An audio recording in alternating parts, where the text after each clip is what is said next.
మకర రాశి. ఈ రాశి వారికి శుభదాయకంగానే ఉంటుంది, కానీ ఆర్థిక పరమైనటువంటి పురోభివృద్ధి అనేటువంటిది అంతగా సాగక వారు సతమతమవుతూ ఉంటుంటారు.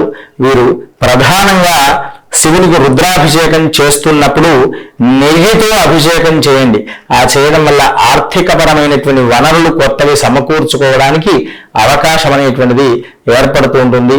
అలా చేయడం వల్ల మీకు మంచి ఫలితం వస్తూ ఉంటుంది. మీరు చాలా కాలం నుంచి ఆర్థిక పరంగా ఇబ్బందులు ఎదుర్కొంటున్నారు. ఆ ఇబ్బందుల నుంచి మీరు అధిగమించడానికి ఇది ప్రధానమైనటువంటి కారణం.